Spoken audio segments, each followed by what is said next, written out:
बिस्मिल्लाहिर्रहमानिर्रहीम। अस्सलामु अलैकुम।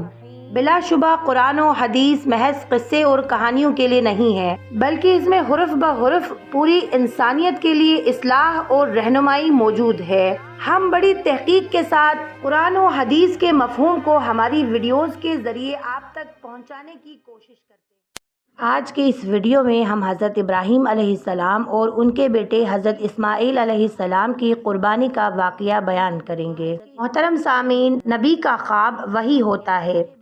एक दफ़ा हज़रत इब्राहीम अलैहिस्सलाम आराम फरमा रहे थे तो अल्लाह तबारक व तआला ख्वाब में बज़रे वही आप अलैहिस्सलाम से मुखातिब हुए और फरमाया, ए इब्राहीम, तू अपनी सबसे कीमती और महबूब चीज़ को मेरी राह में कुर्बान कर दो। जब आप अलैहिस्सलाम नींद से बेदार हुए तो आप अलैहिस्सलाम ने सोचा कि नबियों का ख्वाब झूठा नहीं होता।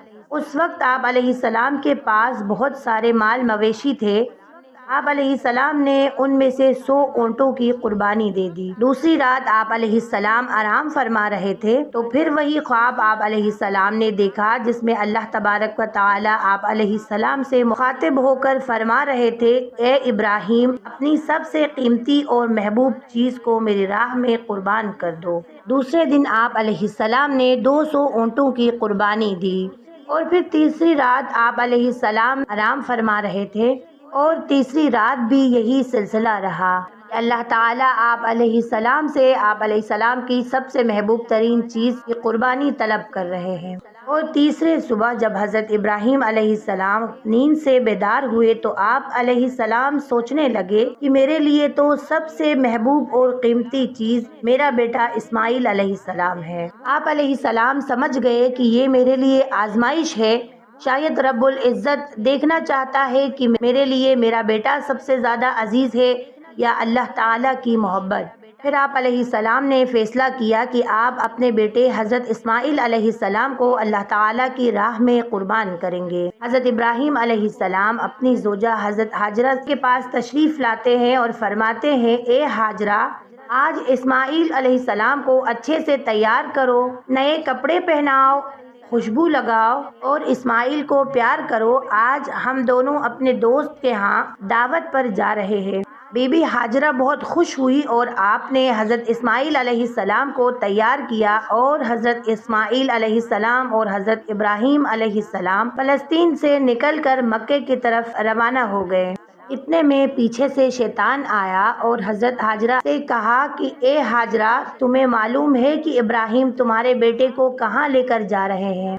वो अपने दोस्त की दावत पर नहीं लेकर जा रहे हैं, बल्कि वो अपने बेटे को मारने के लिए लेके जा रहे हैं।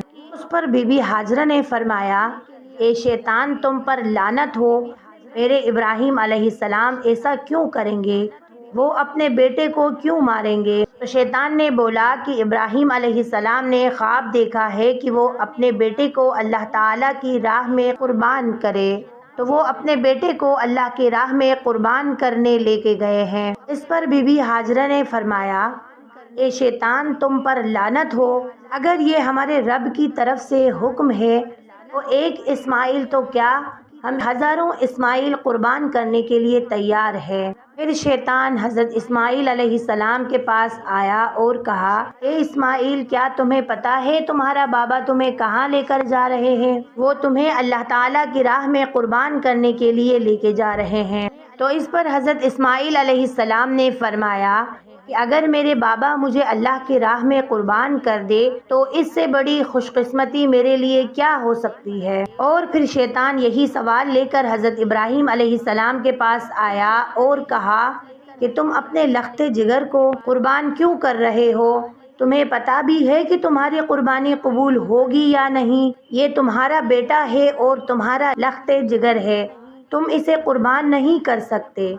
फिर हज़रत इब्राहीम अलैहिस्सलाम ने एक पत्थर उठाकर शैतान को मारा और उस पर लानत की। उसी सुन्नत को अदा करते हुए तमाम हाजी हज के दौरान शैतान को पत्थर मारते हैं। इसके बाद हज़रत इब्राहीम आगे बढ़ने लगे और हज़रत इस्माईल अलैहिस्सलाम से कहा कि ए बेटा, आपको पता है हम आपको अल्लाह ताला की राह में कुर्बान करने के लिए लेकर जा रहे हैं। اس پر حضرت اسماعیل علیہ السلام نے فرمایا، بابا جان، میرے لیے اس سے بڑی خوش قسمتی اور کیا ہو سکتی ہے کہ اللہ تعالیٰ کے نبی مجھے اللہ تعالیٰ کی راہ میں قربان کرنے کے لیے لے کر جا رہے ہیں۔ حضرت اسماعیل علیہ السلام نے ایک التجا کی کہ بابا جان، جب آپ میرا گلا کاٹو گے تب آپ مجھے دیکھ نہیں پائیں گے، اس لیے آپ میرے ہاتھ پاؤں رسی سے باندھ لیں، اور بابا میں چاہوں گا کہ آپ اپنے آنکھوں پر بھی پٹی باندھ لیجئے تاکہ آپ کو رحم نہ آ جائے۔ حضرت ابراہیم علیہ السلام نے اپنے بیٹے کے ہاتھ پاؤں باندھ لیے اور آنکھوں پر بھی پٹی باندھ لی۔ پھر آپ علیہ السلام نے اپنے بیٹے کو لٹایا اور ہاتھ میں چھری پکڑ کر اللہ تبارک و تعالیٰ سے فرمانے لگے، اے رب، تو ایک تو کیا ہزاروں اسماعیل کو بھی تیری راہ میں قربان کرنے کے لیے کہتے تو میں قربان کر دیتا، تو میری قربانی قبول فرما۔ یہ کہہ کر حضرت ابراہیم علیہ السلام نے حضرت اسماعیل علیہ السلام کے گردن مبارک پر چھری چلانے لگے تو اللہ تعالیٰ نے حضرت جبرائیل علیہ السلام کو حکم دیا کہ اے جبرائیل، جلدی سے جنت میں جاؤ اور وہاں سے ایک جانور لے کر اسماعیل علیہ السلام کی جگہ پر رکھ دو۔ حضرت ابراہیم علیہ السلام اپنے آزمائش پر پورا اترے۔ جیسے ہی حضرت ابراہیم علیہ السلام نے چھری پھیری اور اپنے آنکھوں سے پٹی ہٹائی تو کیا دیکھتے ہیں کہ حضرت اسماعیل علیہ السلام خیریت سے ان کے ساتھ کھڑے ہیں، اور نیچے دیکھا تو وہاں ایک دمبا تھا جو حضرت اسماعیل علیہ السلام کی جگہ قربان ہو چکا تھا۔ حضرت ابراہیم علیہ السلام نے اللہ تعالیٰ کا شکر ادا کیا، تبھی غیب سے آواز آئی، اللہ تعالیٰ فرماتا ہے، اے ابراہیم، تیرے اس قربانی کو قیامت والے دن تک یاد رکھا جائے گا، اور تیری سنت کو ایمان والے ہر سال یاد کریں گے اور میری راہ میں جانور قربان کریں گے۔ اور تب سے یہ سلسلہ جاری ہوا کہ پوری دنیا میں رہنے والے تمام مسلمان حضرت ابراہیم علیہ السلام کے سنت پر عمل کرتے ہوئے اپنی حیثیت کے مطابق 10 ذی الحج کو جانوروں کی قربانی دیتے ہیں۔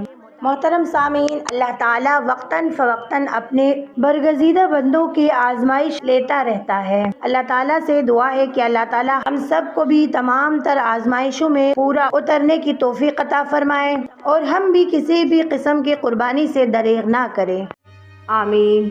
میں امید کرتی ہوں آپ کو آج کی ویڈیو اچھی لگی ہوگی۔ ویڈیو اچھی لگی تو لائک، سبسکرائب اور اپنے دوستوں کے ساتھ شیئر کرنا نہ بھولیے گا، اور ساتھ ہی ساتھ بیل آئیکن کو ضرور دبائیے گا تاکہ ہماری ہر آنے والی نئی ویڈیوز آپ تک پہنچے۔ ملتے ہیں ایک نئی ویڈیو کے ساتھ، تب تک آپ اپنا خیال رکھیے گا۔ فی امان اللہ۔